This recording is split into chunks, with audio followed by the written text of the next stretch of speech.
क्या होगा अगर हमारे भारत देश में अगर यूं ही रेपिस्ट और किसी का हत्या के जुर्म में अगर कोई आदमी जेल में बंद हुआ हो और जब मर्जी हो, जब चाहे उसकी इच्छा हो, तब वो समाज में निकल करके फिर वैसा ही घूम सके जैसा कि वह पहले घूमा करता था।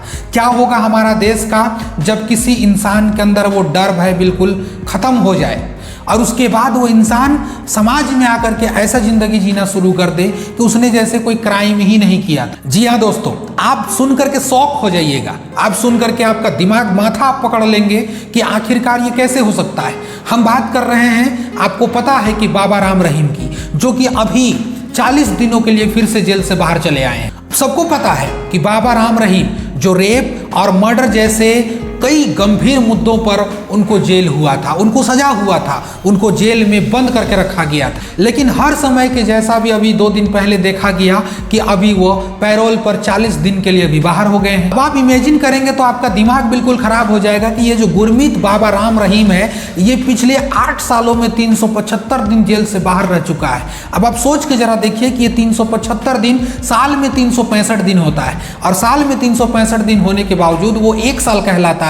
और सोचिए कि कोई व्यक्ति 375 दिन है, यानी कि वह 1 साल से ज्यादा जेल से बाहर रहता है। तो फिर आप बताइए कि ये कैसा कानून है, चाहे वो फरलो कौन सा कानून है, चाहे वो पेरोल कौन सा कानून है, जिसके तहत उस व्यक्ति को बार बार जेल से बाहर निकाला जाता है। बार बार वो व्यक्ति जेल से बाहर निकल करके अपना ऐश मौज की जिंदगी जीता है। ये मजाक हो रहा है कानून व्यवस्था के साथ में कि खेल हो रहा है। आखिर कौन इस चीज को आवाज उठाएगा, कौन इस चीज को बोलेगा कि आखिर ये जो कुछ हो रहा है ये कहीं से भी सही नहीं हो रहा है। एक रेपिस्ट, एक मर्डर जिसकी स्थान जेल होती है, एक गंभीर धाराओं में मुकदमा चला हुआ व्यक्ति जिसको कोर्ट ने सजा सुनाई हो, उसका स्थान जेल होता है। लेकिन वह व्यक्ति सोच सकते हैं कि 375 दिन यानी कि साल भर से ज्यादा वो जेल से बाहर रहता है। गुरमीत बाबा राम रहीम का अगर आप हिस्ट्री नहीं जानते हैं तो इसका हिस्ट्री आपको हम बता देते हैं। 2017 में इस व्यक्ति को सीबीआई अदालत ने सिरसा स्थित जो वहां पर आश्रम था उसमें 2 महिला शिष्या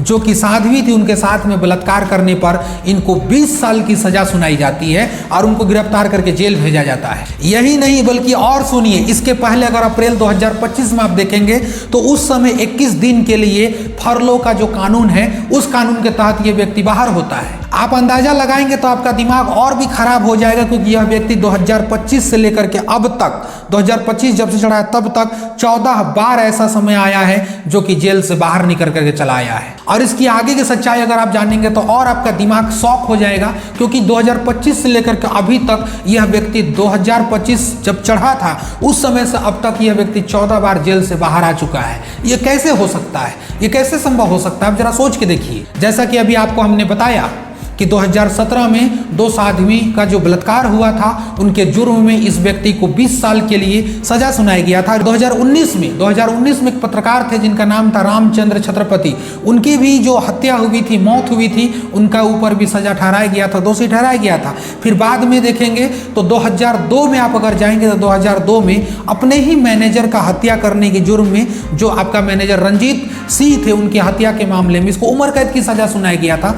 अब आप सोच सकते हैं कि यह व्यक्ति जो इतनी धाराओं में लिप्त है, इतनी सजाओं का ये हकदार है, उम्र कैद हो गया इस व्यक्ति को, लेकिन फिर भी पैरोल और फरलो जैसे कानून का उपयोग करके मतलब ये जब चाहे तब बाहर निकल सकता है। तो इससे यह बात स्पष्ट होती है भाई कि इस देश में अगर जो व्यक्ति कानून का अगर अच्छा से इस्तेमाल करना जानता है तो फिर इस देश का कानून को मजाक बना कर रख देगा, सिस्टम को मजाक बना कर रख देगा। सोचिए, जो इस प्रकार से व्यक्ति है जिसको जेल में होना चाहिए, वह व्यक्ति आज बाहर घूम रहा है, वह व्यक्ति अब बाहर सबके सामने अब टहल रहा है, जो वहां अपने जेल से निकलता है और वो सीधे अपना आश्रम पहुंचता है, वही आश्रम जिस आश्रम से उसको गिरफ्तार किया गया था, जहां पर उनको रेपिस्ट का ठप्पा लगाया गया था। अब आप सोच सकते हैं कि कानून व्यवस्था को इस फरलो और पैरोल जैसे कानून का लोग उपयोग करके किस तरीका से सिस्टम को एक तरीका से लाचार बना रहे हैं। और अगर किसी व्यक्ति को इन जैसे कानून के तहत आपको बार बार निकाल करके समाज में घुमाना है तो यार जेल काहे के लिए आप रखे हो, बंद कर दो उसको, बाकी आदमी को घूमने दो, क्या फर्क पड़ता है। अगर इंसान जुर्म किया है तो उसकी स्थान जेल है, ना कि उसका आश्रम, ना कि उसका घर, ना कि उसका समाज। उसका जहां स्थान है उसको वहां रखना चाहिए। कुछ दिनों के लिए इन सब कानूनों में अगर बाहर निकलता है तो कुछ समय के लिए 375 दिन अगर किसी व्यक्ति को उम्र कैद हो गया हो, 375 दिन वो बाहर रहता है, साल भर से ज्यादा वह व्यक्ति बाहर रह रहा है, क्या खाक होगा? जेल पे सजा काट रहा है वो। किस नाम पे आप लोगों को बुड़बक बना रहे हैं? किस नाम पे आप लोगों को बेवकूफ बना रहे हैं कि वो जेल पे सजा काट रहा है? अगर आप चाहते हैं कि वह व्यक्ति बाहर ही घूमे तो आप सिस्टम छोड़ दें, कुछ नहीं होगा। आप साफ साफ बोल देना चाहिए। तो ये हमारी इंडिया में, ये हमारी भारत में एक नया ट्रेंड चल रहा है कि जो इंसान नॉर्मल व्यक्ति है वो तो बेटा डर से भागे फिर रहा है कि क्या होगा मेरे साथ, लेकिन जो यहाँ हत्यारे हैं जिनको सजा हो चुकी है वो व्यक्ति आप देखिए खुल्लम खुल्ला किसी कानून का सहारा लेकर के जब मन चाहे तब निकल रहे हैं। अभी 40 दिन के लिए वो बाहर हो गया है। अब सोच सकते हैं ये कैसे हो सकता है। हम उम्मीद करते हैं कि आप लोगों को ये बात समझ में आया होगा कि आखिर ये सब चल क्या रहा है। आप लोगों का भी कुछ बात होगा हमारे कमेंट बॉक्स में साझा जरूर करके जाइएगा, कुछ जरूर बता के जाइएगा अगर आपको जानकारी होगा तो। आपसे मिलते हैं, आपसे बात करते हैं। बहुत बहुत शुक्रिया आप लोगों से मिलने के लिए, बात करने के लिए। अगर आप नए हैं चैनल को सब्सक्राइब करके प्लीज़ जरूर जाइएगा। वीडियो अच्छा लगा हो तो दूसरा तक शेयर जरूर कर दीजिएगा, वीडियो को लाइक करके जरूर जाइएगा। चलिए फिर से किसी वीडियो में मिलेंगे, तब तक के लिए शुक्रिया। जय हिंद।